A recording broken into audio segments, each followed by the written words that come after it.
मी समर्थ. Hello, मालनीस lifestyle blog या माझ्या चॅनलवर सर्व ताईंचे मनापासून स्वागत आहे. कालच्या व्हिडिओला प्रतिसाद दिल्याबद्दल सर्वांचे मनापासून आभार. तर आज कामिका एकादशी सकाळची वेळ आणि विठ्ठलाची पूजा केल्याशिवाय तर आपली एकादशीची सुरुवातच होत नाही. आता ही जी मूर्ती मी मागच्या एकादशीला म्हणजे आषाढी एकादशीला देवशयनी एकादशीला पंढरपूरमध्ये होते. तिथून ही मूर्ती मला आवडली. म्हटलं चला आपण पंढरपूरमधून आज काय खरेदी करून यावं. तर विठ्ठल रुक्मिणीची मूर्ती. आता आपल्या देवघरात तर पितळची तांब्याची मूर्ती ही असतेच धातूंची, पण मूर्ती कशाची असो त्यात एक देवत्व असतंच. त्यामुळे याची पण आज एकादशीच्या दिवशी पूजा करून घ्यावं म्हटलं. पण पूजा करताना खरंच माझं मन सगळं पंढरपूरकडे लागलेलं होतं. कारण मागच्या आषाढी एकादशीला मी पंढरपूरमध्ये होते. खरंच आषाढी एकादशीला डोळा भरून एकदा पंढरी पाहावी आणि खरंच आपले डोळे मन हे तृप्त करून घ्यावं. कारण विठ्ठल आणि विठ्ठलाच्या सानिध्यात जे काही भक्त संत आणि आपण तिथे राहणं आणि त्याचं मला विठ्ठलाचं या दिवशी दर्शनसुद्धा झालं. बघा, किती दिवसापासून तुमच्यासमोर हा विषय मांडावा, हा व्हिडिओ करावा असं काही योगच लागत नव्हता. आज आषाढी एकादशी आणि माझ्या मनसुद्धा तिकडंच गेलं. मी म्हटलं जिथं माझं मन गेलं त्याच विषयावर आजचा मी तुम्हाला पंढरपूरच सर्व दाखवूया. तर बघा, पूजा करत करत विठ्ठलाची माझ्या मनात तर तेच चालू होतं आणि पूजा तर करत होते, पण डोळ्यासमोर मला पंढरपूरचा विठ्ठल पांडुरंग हा दिसत होता. आणि खरंच सांगू का, त्या मंदिरात मी किती क्षण उभी असेल, पण ते क्षण जे घेऊन मी परतले ना, तर खरंच एक आयुष्याची शिदोरी माझ्यासोबत आहे असं मला वाटत होतं. कारण विठ्ठलाचं दर्शन, विठ्ठल असं म्हणतात की विठ्ठल हा एकादशीच्या दिवशी कळसावरच उभा राहतो आणि बऱ्याच सेवेकऱ्यांनी, बऱ्याच पांडुरंगाच्या भक्तांनी, संतांनी माऊली माऊली म्हणत त्या कळसाचं दर्शन घेतलं. मला जरी चरणाचं दर्शन मिळालं विठ्ठलाच्या, तरीही मी या कळसाचं दर्शन घेऊन स्तब्ध थोडा वेळ उभं राहिले. म्हणलं खरंच ना, हाच तो विठ्ठल एवढी पब्लिक करतो आणि कुठलंच काही हे नाही. सगळेजण सुरक्षित गुणागोविंदाने माऊली माऊली म्हणत. मी ज्या वेळेला घरी होते ना, त्यावेळेला विचार करायचे आषाढी एकादशीला किती गर्दी असेल, किती जीव गुदमरत असेल, हे किती माणसं. पण खरंच साक्षात प्रत्येक माणसासोबत मला वाटतं विठ्ठल तिथे उभा राहतो. प्रत्येक माणसामध्ये विठ्ठल तिथे मला दिसला. प्रत्येकजण माऊली माऊली म्हणून संबोधत होते. प्रत्येकजण माऊली माऊली म्हणून आपल्याला कुणाची ओळख असो नसो, पण एक माऊली हीच तिथे एक ओळख एकमेकाशी. आणि आम्ही पण एका दिंडीमध्ये शिरलो आणि विठ्ठलाची मूर्ती पण मला तिथे रुक्मिणीची मिळाली. आणि थोडा वेळ का होईना 5 पावले त्या दिंडीमध्ये चाललो. योग नाही, जर कधी विठ्ठलाला वाटलं की खरंच मला पायी पायी दिंडीत न्यावं, तर तो योग खरंच चालून यावा. कारण ते म्हणजे आपल्या आयुष्याचं सोनंच. बघा, आणि डोळा पाहावी पंढरी चंद्रभागेच्या तीरी. खरंच एकादशीच्या दिवशीचं हे दृश्य. आणि आम्ही तिथे म्हणजे स्नान तर सकाळीच झालं होतं चंद्रभागेचं, पण तरीही दुपारी आम्ही तिकडे कुंडलिकाचं दर्शन घ्यावं म्हटलं. कळसाचं का होईना गेलो, तर बापरे ही पब्लिक, खरंच पब्लिक. जिकडे पाहावं तिकडे पंढरपूरमध्ये सगळी पब्लिक.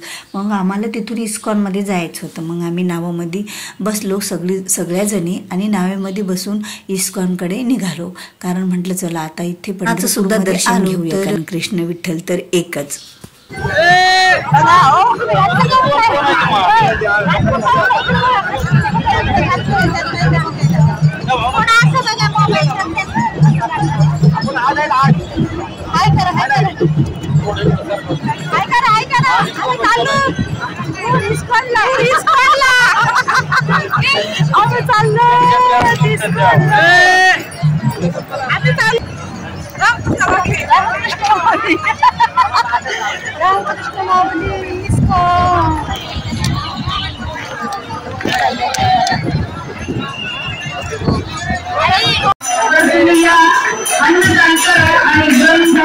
गजर श्रीकृष्ण नावाचं आहे ते.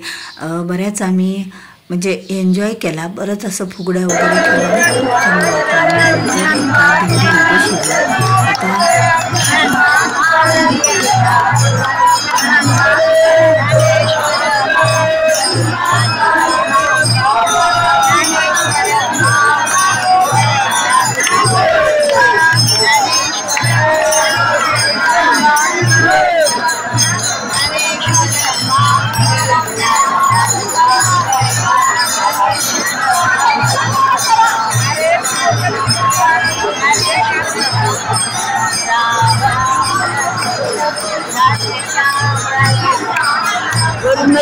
पावले का होईना दिंडीत चलावं म्हणून आम्ही या दिंडीमध्ये चाललो आणि नंतर आम्हाला सेवेसाठी जायचं होतं. त्यामुळे दिंडीतून कसं बसं बाहेर निघालो, कारण पब्लिक बघा किती होती.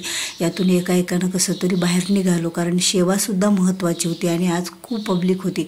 त्यामुळे जास्त वेळ सेवेसाठी थांबायचं होतं, कारण आज खरंच आपण म्हणतो ना की जी सेवा करावी ती ओरिजिनल सेवा. आणि इकडे एका बाजूला साईडला आमची सेवा होती, ते पोलीस काका पण तिथे दिसत होते आणि आता दररोजचीच आमची ओळख झालेली होती सेवा करताना. आणि सेवेचे काही फोटो वगैरे आम्हाला त्यांनी काढू दिले नाही आहेत. तिथंच सेवेच्या बाजूला एक रुक्मिणीचं मंदिर होतं, त्या रुक्मिणीच्या मंदिरात दर्शन घेतलं आणि रात्री आम्ही मंदिरामध्ये गेलो होतो गजानन महाराजाच्या. छान असं आहे श्री गजानन महाराजाचं मंदिर, श्री पंढरपूर क्षेत्र इथे. आणि खरंच खूप छान, इतकी एवढी स्वच्छता वाटली आणि दर्शन घेऊन पण खूप आनंद झाला आणि खरंच खूप छान वाटलं. आपण आज आलेलो आहोत इथे मंदिरामध्ये दर्शन घेतले आणि खरंच खूप चांगलं वाटलं, खूप आनंद वाटलेला आहे. आणि छान गजानन महाराजाचं मंदिर दर्शन विठ्ठलाचं पांडुरंगाचं. आत्ता इथून तर निघावंच वाटत नव्हतं, पण पोहोचायचं होतं आपल्याला आपल्या रूममध्ये. चला उशीर झाला, आपल्याला रूमवर पोहोचायचं आहे आणि एवढ्या गर्दीतून जर रूमपर्यंत पोहोचायचं तर 1.5-2 तास असे लागत होते, कारण अर्धा तासाचा रस्ता पण एवढा वेळ हा लागायचा. आणि दररोजच आम्ही त्या रुक्मिणीचं दर्शन घेऊ लागलो आणि रूममध्ये सुद्धा छान मैत्रिणी मिळाल्या, ओळखीच्या नव्हत्या पण ते पण मिळून मिसळून आमच्यासोबत राहिल्या.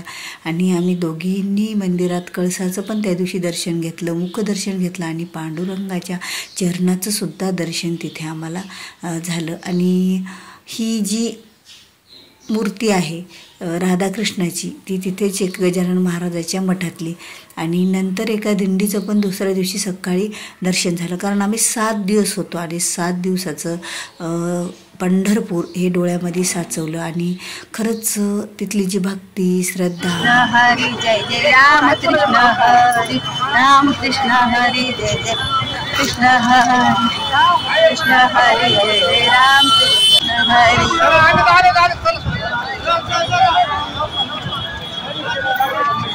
पुढे करा तुम्ही, पुढे राम कृष्ण राम हरी जय जय राम कृष्ण हरी.